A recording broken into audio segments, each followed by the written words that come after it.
a couple day trip here, or yeah, a couple days, maybe 2, maybe 3. I'm not particularly sure where I'm going. I do know I want to fish, and since I want to fish, that's usually going to be towards the mountains, and yeah, that's like my only requirement, is that it's nature and it's fishing. I traded in, or I sold my Honda Transalp.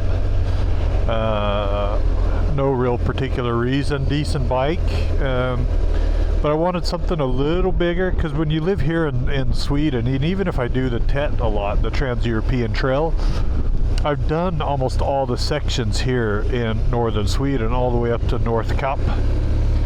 And that kind of leaves me to where I have to drive, 1,000 kilometers just to get back on the TET again without ever having to redo the same thing.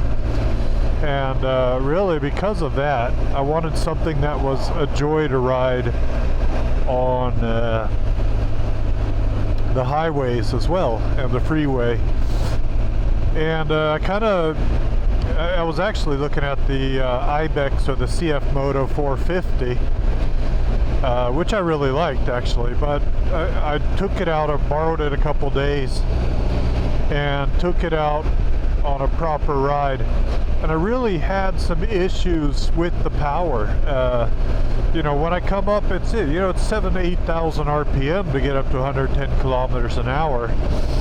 And when you get in those heavy side winds and you're kind of like blowing all over the place.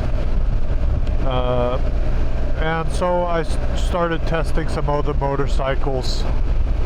And then I saw this old GS 1200 Adventure 2009 actually for sale at one of the local dealers that I really like dealing with. And I made the mistake of went out for a test drive with it.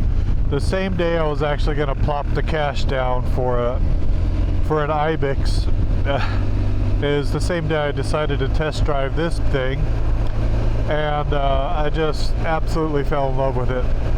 And I actually, because I wanted to get a feel of the weight, I threw it on the ground, I lifted it up a few times, I put it up on its center stand, and in almost every situation it felt lighter and better balanced than my Honda Transalp, which is about 200 kilos wet, or 205 I think wet. And it blew my mind that it felt that good. Now obviously it's still a 230 kilo bike, or 225 I guess. But what I really liked is the big tank on it. So I fill this up once and I can get about 650 to 700 kilometers on one tank of gas. And it's got higher ground clearance than my Transalp.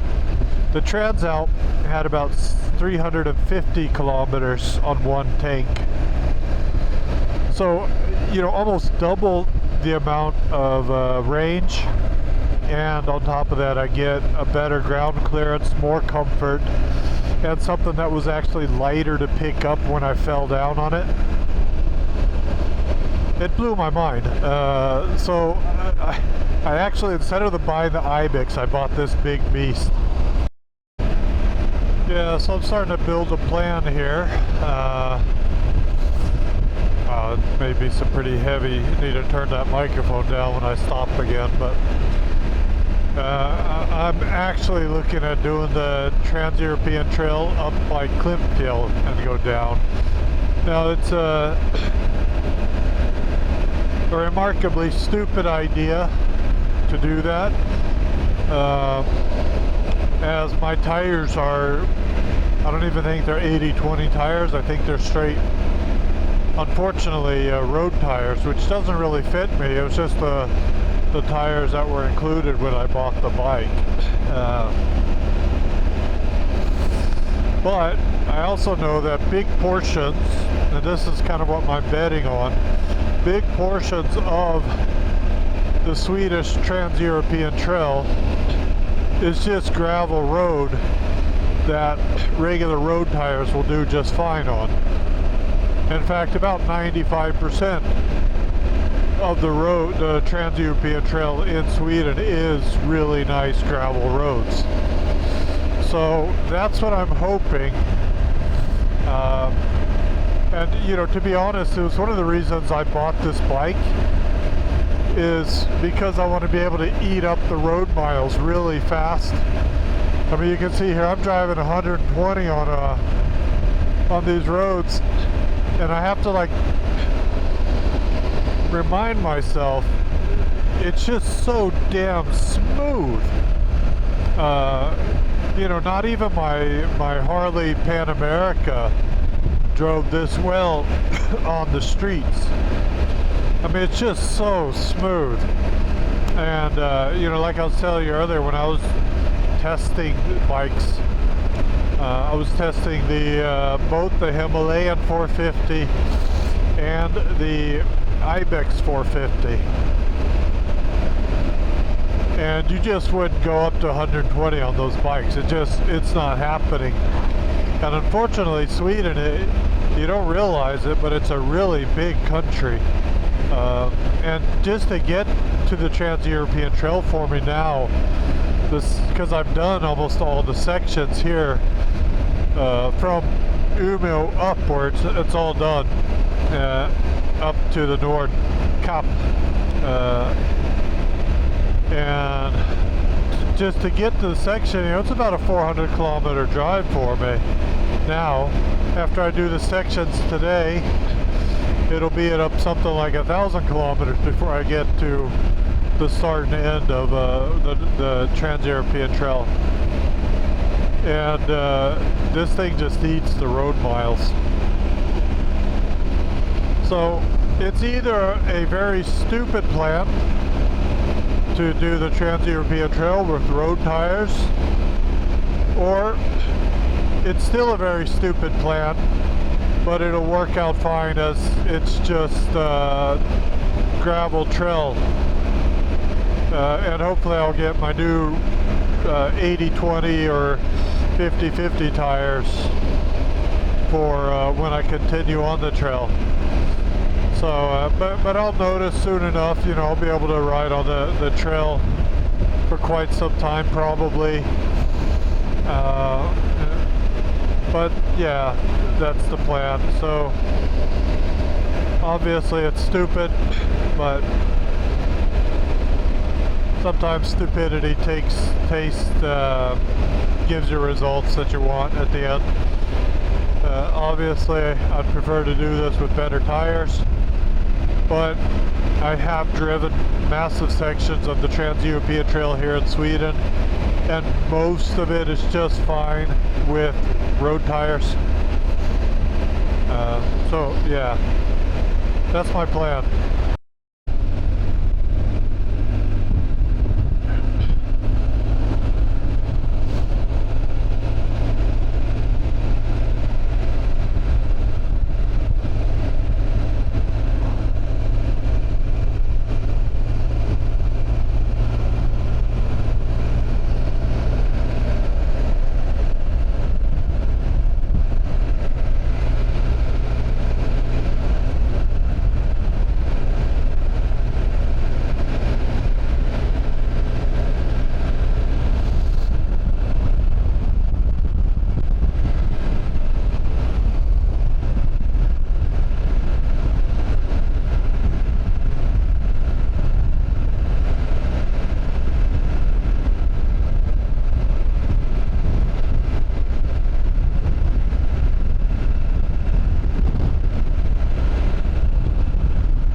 Up there? What is that? Maybe it is. It is somebody walking.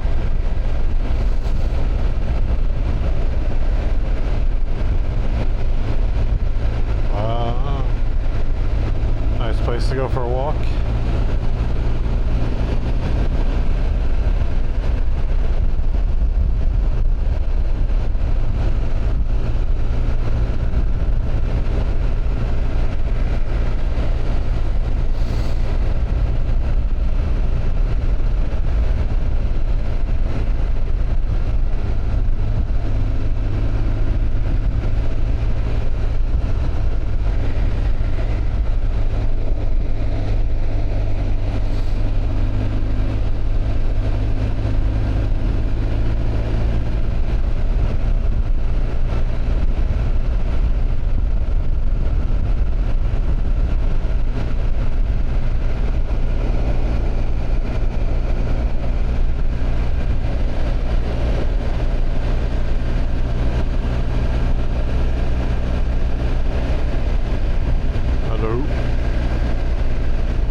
Trappan.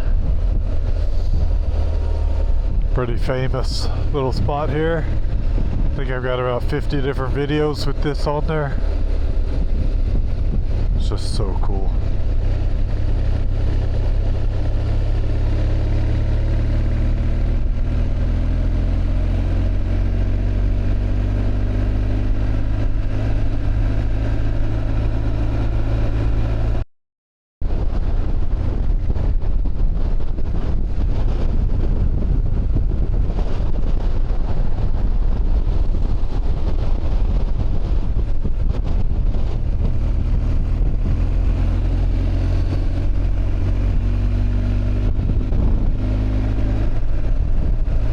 So getting close to Clipfield now. I'd just been up here like a couple of weeks ago. Me and Richard came up here fishing. Not sure if I edited that video and put it up yet, but maybe I'll do that. Back in there, nice little area to go fishing. And now I'm heading up to Clipfield to eat and to fish again. So can't complain, life is good.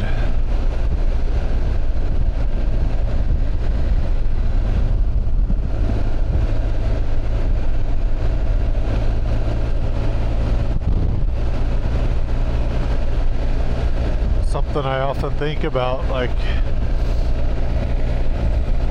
what would I do if I was a billionaire or super rich?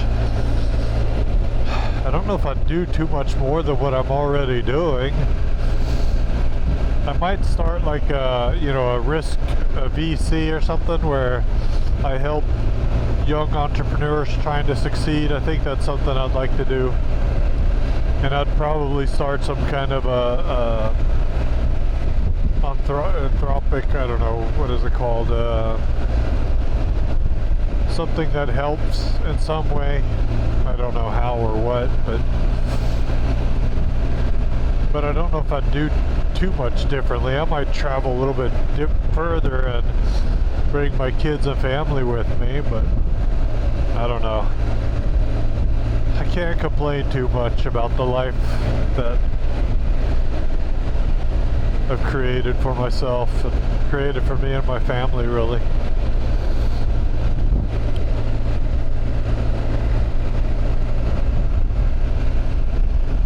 But we can always dream about things being better in some way, but I guess unending amounts of money would make it better to an extent, but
Vildmarksvägen, and I'm thinking that if I'm following the TET, maybe it turns off of the Vildmarksvägen, but I don't actually know. So I'll just follow this. It's a lovely road. I've been here once or twice a few years ago.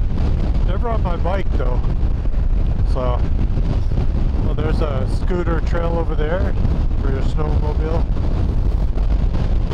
Oh yeah, we're up in the mountains now. No trees blocking the wind. Oh, this is lovely. Getting a little cold though, I'll be honest.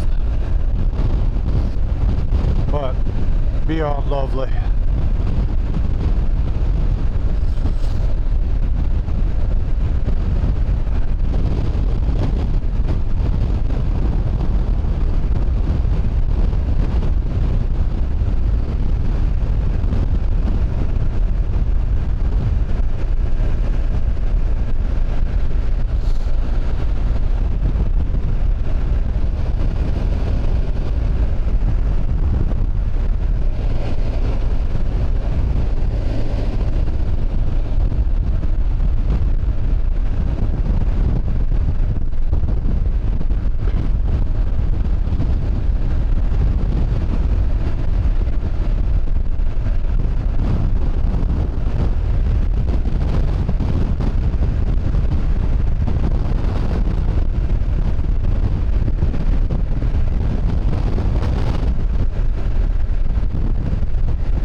Been driving since about 1 o'clock this afternoon, and following the TET, the Trans-European Trail, up from Klimpfjell.